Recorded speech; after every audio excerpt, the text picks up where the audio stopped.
Hello, job seeker friends. Welcome to BB Med Academy. I hope you all are well. আজকে যে topics নিয়ে কথা বলবো সেটা হচ্ছে simple and compound interest. Simple interest কি আমরা প্রথমে দেখি, সিম্পল ইন্টারেস্ট কি, পরে দেখব কম্পাউন্ড ইন্টারেস্ট কি। সিম্পল ইন্টারেস্ট বলতে বোঝায় সাপোজ আপনি কিছু প্রিন্সিপাল বা মূলধন, কিছু টাকা আপনি কয়েক বছরের জন্য ইনভেস্ট করলেন কোনো প্রতিষ্ঠানে, তাহলে কি করবে, আপনাকে প্রত্যেক বছরে একটা কি নির্দিষ্ট হারে আপনাকে কিছু মুনাফা দিবে, তাই না?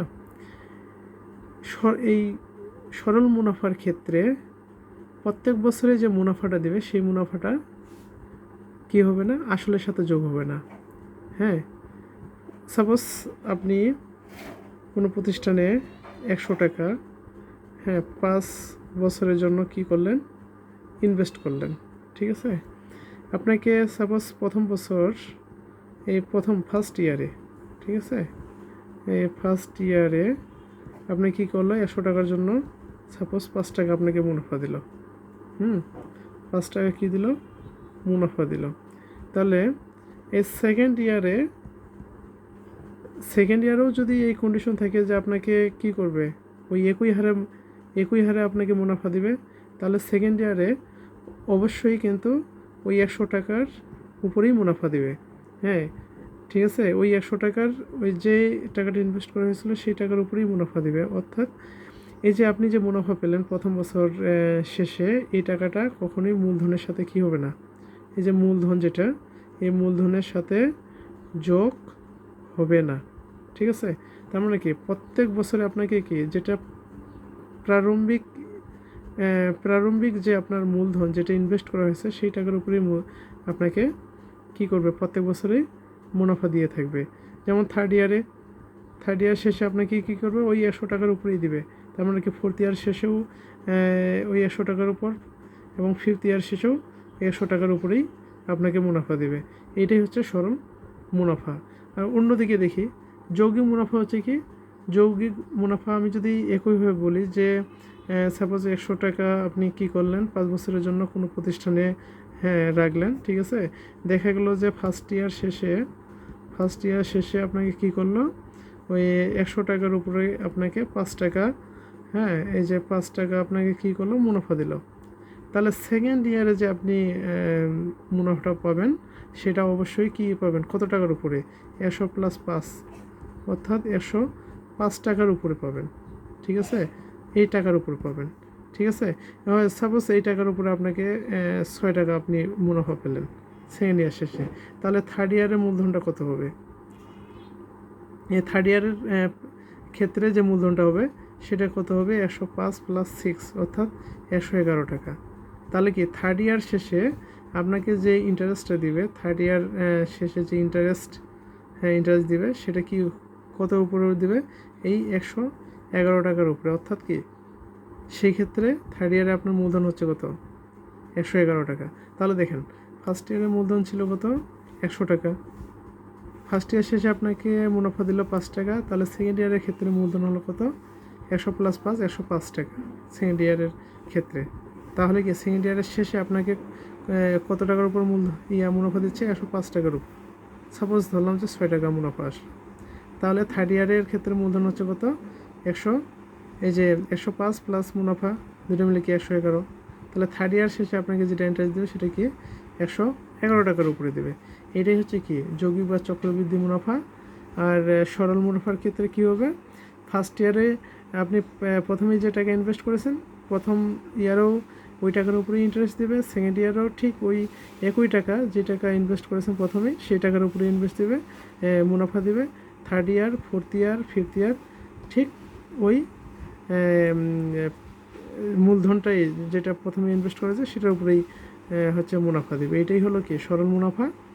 অর্থাৎ এক বছর শেষে যে মুনাফাটা আমরা পাই সেটা মূলধনের সাথে যোগ হবে না, কিন্তু চক্রবৃদ্ধির ক্ষেত্রে আমরা প্রত্যেক ইয়ার শেষে যে মুনাফাটা পাবো সেটা কি হবে, মূলধনের সাথে যোগ হয়ে পরের বছরের জন্য সেটা মূলধন হয়ে দাঁড়াবে। এটা হচ্ছে সিম্পল এবং চক্রবৃদ্ধি মুনাফার পার্থক্য। আচ্ছা, এখন যদি বলা হয় যে আমি যদি বলি যে মুনাফা কি আসলে, মুনাফা হচ্ছে কি যে আপনি কিছু টাকা ইনভেস্ট করলেন, এই টাকার উপরে আপনাকে অতিরিক্ত কিছু টাকা দিল, অতিরিক্ত কিছু অতিরিক্ত কিছু টাকা, অর্থাৎ কি 100 টাকার উপরে অতিরিক্ত কিছু টাকা, সাপোজ 5 টাকা দিল, তাহলে সেটা হচ্ছে কি মুনাফা। আর যেটা ইনভেস্ট করলেন, এই যে 100 টাকা আপনি ইনভেস্ট করলেন, এটাকে বলা হবে মূলধন। আর সুদ আসল বা মুনাফা আসল এগুলো কিছু টার্ম, এগুলো অঙ্কে থাকে, এই জন্য আমি বলছি। যেমন সুদ আসল বা মুনাফা আসল, যেমন হচ্ছে কি যে টাকা ইনভেস্ট করলেন সেটা হচ্ছে 100 টাকা, হ্যাঁ, প্লাস এখানে কি মুনাফা, আপনি হয়তো 1 বছর শেষে 5 টাকা পেলেন, 5 টাকা দেওয়া হলো আপনাকে, তাহলে কি এখানে মুনাফা আসল হচ্ছে কত, 105 টাকা। আর এখানে মুনাফার হার বলতে বোঝাবে কি, যে হারে একটা নির্দিষ্ট অ্যামাউন্টের উপর এবং কি একটা নির্দিষ্ট সময় শেষে যে হারে আপনাকে মুনাফা দিবে সেটা হচ্ছে কি মুনাফার হার। সাপোজ 100 টাকার উপরে 1 বছরে আপনাকে মুনাফা দিচ্ছে কত, 5 টাকা, তাহলে এই যে 5 টাকা এটাই হচ্ছে কি মুনাফার হার, ঠিক আছে, মুনাফার হার। এখন আমি বলি যে সরল মুনাফা, এই যে সরল মুনাফাকে আমরা যে নির্ণয় করব, এটা একটা সূত্র রয়েছে, সেটা জানি আমরা I = P/N/R, ঠিক আছে। আইতে হচ্ছে কি ইন্টারেস্ট, ঠিক আছে, এখানে পিতে হচ্ছে কি, আমি নিচে একটু লিখি, হ্যাঁ, সরল মুনাফা, ঠিক আছে, সরল মুনাফার যে সূত্র নির্ণয় করা সেটা হচ্ছে কি I = P/N/R, ঠিক আছে। এখানে আই বলতে হচ্ছে কি ইন্টারেস্ট, পি হচ্ছে কি প্রিন্সিপাল বা যেটা বাংলায় বলে মূলধন, আর ইন্টারেস্ট হচ্ছে কি মুনাফা বা সুদ, যেটা বলেন। এনতে হচ্ছে কি টাইম, আপনার কত বছরের জন্য এই যে প্রিন্সিপালটা আপনাকে মূলধনটা ইনভেস্ট করা হচ্ছে, এটা হচ্ছে কি কত বছরের জন্য বা কত সময়ের জন্য, এটা হচ্ছে টাইম, এন দিয়ে প্রকাশ করা হয়। আর আর্থ হচ্ছে কি রেট অফ ইন্টারেস্ট, অর্থাৎ কি মুনাফার হার, ঠিক আছে। এখানে মানগুলো বসলে আমরা কী পাবো, ইন্টারেস্ট অর্থাৎ মুনাফাটা পাবো, এটা হচ্ছে সরল মুনাফা। এখন চক্রবৃদ্ধি মুনাফার ক্ষেত্রে দেখি, এই চক্রবৃদ্ধি মুনাফার যে নির্ণয় সূত্র সেটা হচ্ছে কি, এই চক্রবৃদ্ধি মুনাফা সমান সমান যেটা বলে আমরা জানি, এই যে চক্রবৃদ্ধি মূলধন বলতে কি, এই যে আমি বলেছিলাম না যে 100 টাকা আপনি ইনভেস্ট করলেন 5 বছরের জন্য, ঠিক আছে, ফার্স্ট ইয়ার শেষে কত 100 টাকা আপনাকে, সাপোজ আপনাকে মুনাফা দিলে হচ্ছে 5 টাকা, সেটা কি সেকেন্ড ইয়ার শেষে ওই 100 প্লাস মুনাফা যেটা, সেটা কি মূলধন প্লাস মুনাফা মিলে কি হয়, মূলধন সেকেন্ড ইয়ারের জন্য মূলধন হয়। ঠিক এইভাবে সর্বশেষ যে আপনার মূলধনটা বের হবে সেটা হচ্ছে কি চক্রবৃদ্ধি মূলধন, অর্থাৎ মুনাফা মূলধন প্লাস মুনাফা মিলে সর্বশেষ ইয়ারে যে মূলধনটা বের হবে সেটা হচ্ছে চক্রবৃদ্ধি মূলধন মাইনাস প্রারম্ভিক মূলধন, অর্থাৎ কি যে প্রথম দিকে যে আমরা মূলধনটা পাই, ঠিক আছে, সেটা হচ্ছে যেটা আমরা ইনভেস্ট করি সেই মূলধন। এবং চক্রবৃদ্ধি মূলধন আমরা যেটা নির্ণয় করি, যেটা সূত্র, সেটা হচ্ছে কি P1+R ডিভাইডেড N, ঠিক আছে। এই সূত্রের সাহায্যে আমরা নির্ণয় করতে, মাইনাস হচ্ছে কি এখানে এখানে আরেকটা কথা বলতে পারি, এখানে N × T, ঠিক আছে, N × T আসলে এটা কি বোঝায়, আমি যখন অঙ্ক করবো তখন আপনাদেরকে বুঝিয়ে দেবো। প্রারম্ভিক মূলধন বলতে কি, যেটা প্রথমে আমরা ইনভেস্ট করে থাকি, ঠিক আছে।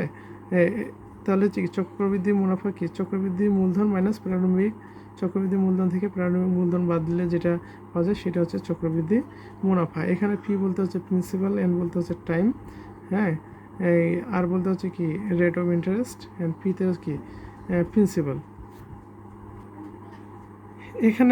এখানে একটু ব্যতিক্রম, ঠিক আছে, এখানে এই যে এনটা একটু ব্যতিক্রম এখানে, হ্যাঁ, এখানে চক্রবৃদ্ধির এন বলতে হচ্ছে চক্রবৃদ্ধির সংখ্যা বোঝানো হয়, আর টিতে হচ্ছে টাইম। তো এখানে যখন আমরা অঙ্ক করব তখন আসলে আপনাদের কাছে ক্লিয়ার হবে। আর এখানে সরল মুনাফার ক্ষেত্রে এন হচ্ছে কি, এন হচ্ছে টাইম, ঠিক আছে, হ্যাঁ। আর চক্রবৃদ্ধি মুনাফার ক্ষেত্রে টি হচ্ছে টাইম, এন হচ্ছে কি চক্রবৃদ্ধির সংখ্যা, সেটা অঙ্ক যখন করব তখন ঠিক বুঝতে পারবেন। তাহলে আমরা কাজ করি, আমরা দু একটা অঙ্ক নিয়ে আলোচনা করি। এই যে এখানে একটা অঙ্ক বলছে, এখানে কি বলছে, বার্ষিক 5% হারে 750 টাকা 4 বছরের মুনাফা কত। এখানে দেখেন, এখানে এখানে কিন্তু কোনো কিছু বলেনি যে সরল মুনাফা বা চক্রবৃদ্ধি, কোনো মুনাফা বলেনি। যদি এই ধরনের কোনো অঙ্কে যদি হচ্ছে ইন্ডিকেট করা না থাকে, তাহলে অবশ্যই সেটা আমরা সরল মুনাফা যে সূত্রের সাহায্যে নির্ণয় করা হয় সেটা দিয়ে আমরা নির্ণয় করব। চক্রবৃদ্ধির কথা বললে অবশ্যই এখানে উল্লেখ করা থাকবে। তো এখানে কি বলছে যে বার্ষিক 5% হারে, বার্ষিক 5% হারে, অর্থাৎ এটাকে আমরা এভাবে লিখতে পারি, ঠিক আছে। বার্ষিক 5% হারে এটাকে আমরা কীভাবে লিখতে পারি, যে 100 টাকার 1 বছরের সুদ। এই যে কি ওই যে রেট অফ ইন্টারেস্ট আমি বলেছিলাম কি, যে কোনো একটা নির্দিষ্ট টাকার একটা নির্দিষ্ট সময়ের উপর যে মুনাফা দেয় সেটাকে বলা হয় কি রেট অফ ইন্টারেস্ট, অর্থাৎ 5% হার। অর্থাৎ এখানে কি এটাকে পার্সেন্ট মানে কি 100 শতকরে, ঠিক আছে। বার্ষিক মানে কি 1 বছরে কত টাকা, তার মানে কি 100 টাকা, পার্সেন্টেজ মানে হচ্ছে কি 100 টাকা। 100 টাকায় বার্ষিক বলতে কি 1 বছর, হ্যাঁ, বার্ষিক বলতে 1 বছর, অর্থাৎ এই যে 100 টাকায় 1 বছরের সুদ হচ্ছে কত টাকা, 5 টাকা, ঠিক আছে। আমরা এটাকে এইভাবেও লিখতে পারি, অথবা সংক্ষেপে আমরা বার্ষিক 5% হারে এটা লিখতে পারি। কত বলছে, এই হারে 750 টাকা 4 বছরের মুনাফা নির্ণয় করতে বলছে। তাহলে কি আমরা কি জানি, আমরা জানি কি আই ইকুয়াল টু PNR, তাই না। এখানে কি পি হচ্ছে কি মূলধন, তাই না। পি হচ্ছে কি মূলধন বলতে কি কত টাকা ইনভেস্ট করা হয়েছে, যেটা ইনভেস্ট করা হয়েছে সেটাই মূলধন, 750 টাকা। তারপর কি এখানে হচ্ছে কি মুনাফার হারকে আমরা কি জানি, কি দিয়ে প্রকাশ করা হয়, আর দিয়ে হচ্ছে কত 5%, তাই না, 5%। এখানে সময় দেওয়া হয়েছে কত, 4 বছর। এখানে কি নির্ণয় করতে হচ্ছে,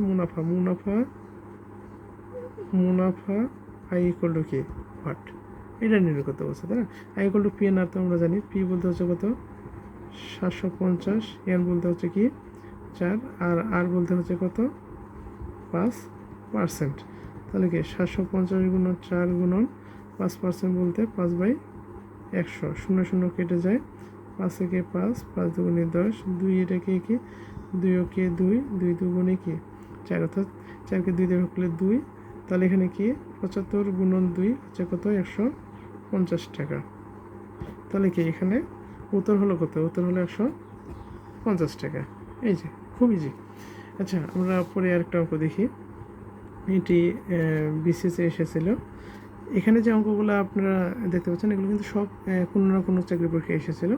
আমি যে কোয়েশনগুলো চাকরি পরীক্ষায় এসেছিলো সেগুলো নিয়ে আমি থিওরিটি যেটা আমি প্রারম্ভিকভাবে শুরু করি, যে চ্যাপ্টারটা, সেটা থিওরিটা আমি বুঝিয়ে আপনাদেরকে বোঝানোর চেষ্টা করি। তারপর হচ্ছে যে সেই রিলেটেড যে ম্যাথগুলো যেগুলো চাকরি পরীক্ষায় এসেছিলো সেগুলো নিয়েই আমি আলোচনা করি।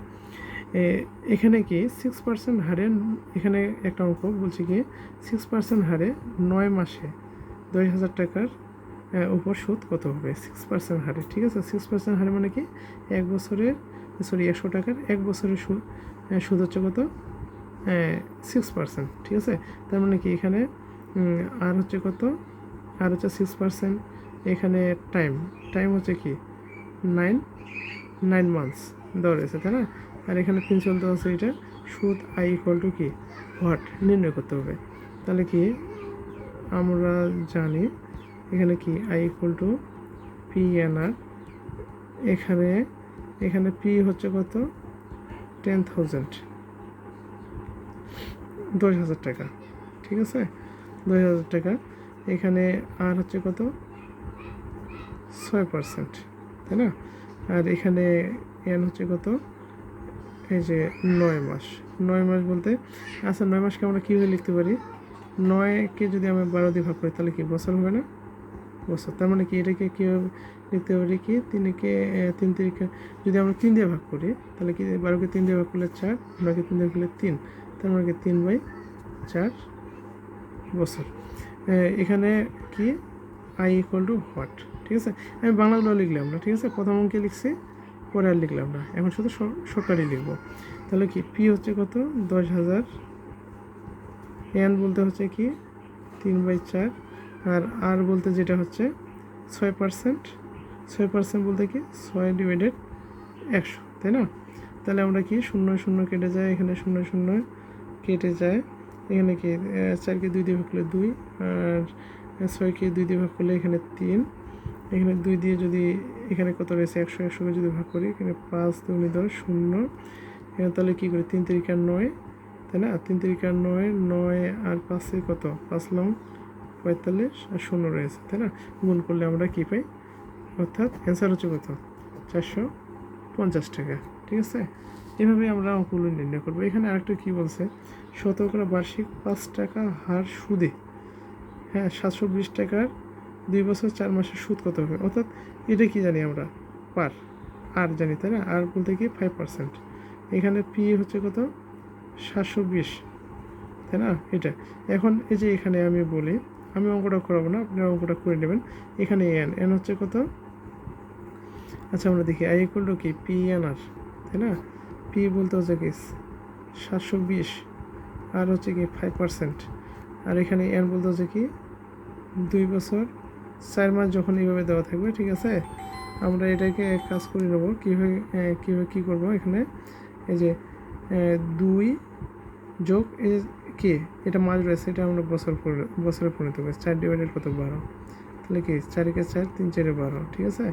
এটা থেকে 2 + 1/3, তাহলে এটা সমান কী লিখতে পারি, আমি ভগ্নাংশের যোগ বিয়োগ গুণ ভাগ আমি দেখেছি, সেই চ্যাপ্টারগুলো দেখলে ভগ্নাংশের যোগ বিয়োগ গুণ ভাগ সম্পর্কে কোনো আর প্রবলেম থাকবে না। আপনারা অবশ্যই পূর্বের ক্লাসগুলো দেখবেন ভগ্নাংশ রিলেটেড, তাহলে সহজে বুঝতে পারবেন।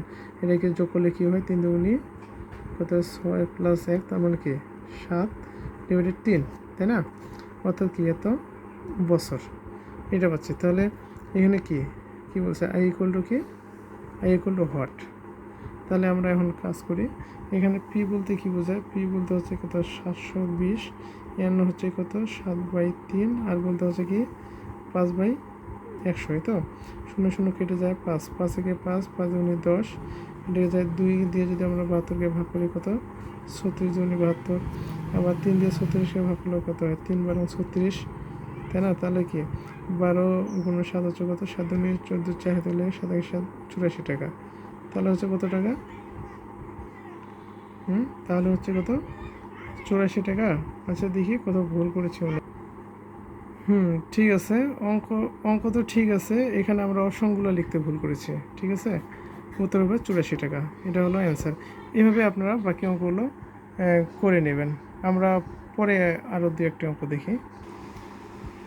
যে এখানে একটা অঙ্ক বলছে কি যে 2% হার সুদে, ঠিক আছে, তার মানে এখানে আর, এখানে পি কত 100 টাকা 3 বছরের সুদ, তার মানে কি আই ইকুয়াল টু কী জানি আমরা পি এন আর, তাই না। এখানে হচ্ছে কত 100 গুণন 100 গুণন এন বলতে হচ্ছে কি 3, আর বলতে হচ্ছে কি আরও বলতে এখানে হচ্ছে 2%, তাই না, 2/100, তার মানে কি এখানে 100 টাকার 3 বছরের সুদ, তাই না। তাহলে 3 বছর 100 টাকা 2% 2/100, তাহলে 100 কেটে যায়, এখানে কি 6 টাকা। আবার আরেকটা বলছে কি এত অপেক্ষা 3% হার সুদে ওই টাকার বলতে কি ওই টাকার বলতে ওই যে 100 টাকার কত বছরে 3 বছরের সুদ কত বেশি।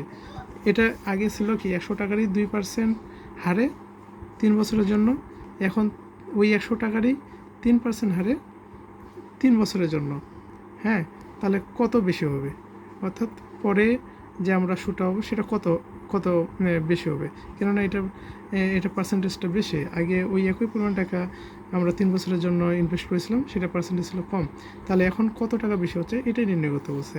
তাহলে কি আমরা কি জানি I equal to P N R, তাই না, এটা I1 দাও বা এটা I2 দাও, তাহলে পি ওই 100, এন হচ্ছে কত, এন হচ্ছে এন কি বলছে 3 বছরের জন্যই, আর হচ্ছে কত এটা হচ্ছে 3%, আগে ছিল 2% প্রথমটার ক্ষেত্রে, পরে কত 3% করছে, 100 কেটে যায় তো এখন 9 টাকা, তাই না? তাহলে 9 টাকা অর্থাৎ কত বেশি, আগে পাইছি আমরা কত 6 টাকা পেয়েছিলাম, পরে পাচ্ছি আমরা কত 9 টাকা, আগে ছিল 2%, পরে 3% সুদে, তাহলে কত বেশি হচ্ছে 9 ডিভাইডেড 9 মাইনাস হয়ে ইকুয়াল টু 3 টাকা। উত্তর হলো কত 3 টাকা। এখানে দেখেন এখানে দুটি অঙ্ক রয়েছে, ঠিক আছে, এটা একটা একই টাইপের অঙ্ক। আমি একটা করব, কি বলছে এখানে সুদের হার 6 থেকে 4% কমে গেল, তাহলে 500 টাকা 3 বছরের সুদ কত কত কমবে, ঠিক আছে, এটা একটা। আরেকটা বলছে কি আরিফ 6.5% হার সুদে এত টাকা ব্যাংকে জমা রাখলো, সুদের হার বেড়ে 12% হলে আরিফ 1 বছরের সুদ হিসেবে কত টাকা বেশি পাবে। এখানে সুদ বাড়লো আর এখানে সুদ কি হলো কমলো, তাহলে আমরা কি করব, এখানে যেটা বাড়বে বা কমবে আমরা সরাসরি এই আরটাকে আমরা 6 থেকে 4, এখানে কি কমছে তাই না, তার মানে কত কমছে 2%, অর্থাৎ কি কমার পরে যে পার্সেন্টেজ যেটা কমছে, যেহেতু কি বলছে কত বছরের সুদ কমবে, ঠিক আছে, যেটা কম হয়েছে সেটা নিয়ে আমরা যদি বের করি তাহলে কত সুদ কমছে আমরা বের করতে পারবো। তাহলে এখান থেকে আমরা দেখেন এখান থেকে I equal to P N, আর আমরা জানি পি বলতে হচ্ছে কত 500, তাই না, এন বলতে হচ্ছে কি 3, আর এখানে কত কমছে 2% কমছে, 2 ডিভাইডেড কি 2% বলতে 2 ডিভাইডেড 100, 2 শূন্য কাটা এখানে 2 শূন্য কাটা, তাহলে কি 3 দুগুণি 6, 5 6 30, তাহলে কত টাকা কমছে 30 টাকা, এটা কি অ্যান্সার। ঠিক একইভাবে বাড়ছে, ঠিক আছে, যে কত টাকা বাড়ছে, এখানে 8টা কি 12 মাইনাস কি 6.5, তাই না, এত পার্সেন্ট, তার মানে বাড়ছে কত বাড়ছে এটা বের করবো আগে। হ্যাঁ, এখানে কোনো কিছু নেই মানে কি 0, 5 দশমিক 5 দেখলো 1, 7 7 7 5, তার মানে কি 5%, তার মানে কি আর এর মানে এখানে এটা পি হচ্ছে কত 900 টাকা, আর এখানে কি এন হচ্ছে কি 1 ইয়ার, তাই না 1 ইয়ার, তাহলে কি আমরা এখান থেকে কি জানি I equal to P N R, তাহলে এখানে কি পির মান নির্ণয় করি, পি হচ্ছে কি 900, এন এন বলতে কি 1, আর আর বলতে কি 5.5 ডিভাইডেড কি 100, 0 0 কেটে যায় 0 0 কেটে যায়, তাই না, তাহলে কি 90 গুণন 5.5, তাহলে এটা আমরা যদি গুণ করি, তাহলে আমরা গুণ করলে কি হয় 90কে কি 5.5 দিয়ে যখন গুণ করব তখন আমরা এই দশমিকটা উঠিয়ে দিই। ভগ্নাংশের গুণ যোগ বিয়োগ ভাগ এগুলো কিন্তু এই সম্পর্কিত কিন্তু ক্লাস নিয়েছে পূর্বে, আপনারা দেখে আসবেন, তাহলে আপনাদের ভগ্নাংশের যোগ বিয়োগ গুণ ভাগ করতে সমস্যা হবে না, খুবই উপকারে আসবে। এটা তাহলে কি এই পয়েন্টটা উঠিয়ে দিলে কী হবে, হরেক পয়েন্টের জন্য 1, পয়েন্টের পর একটা ডিজিট রয়েছে মানে কি 0, তাহলে কি 0 0 কেটে যায়, তাহলে হচ্ছে কি 9 গুণন 5, তাই না। আমি আসলে ক্যালকুলেশনগুলো ডিটেলস করে দেখাচ্ছি যাদের ক্যালকুলেশন খুব প্রবলেম তাদের জন্য।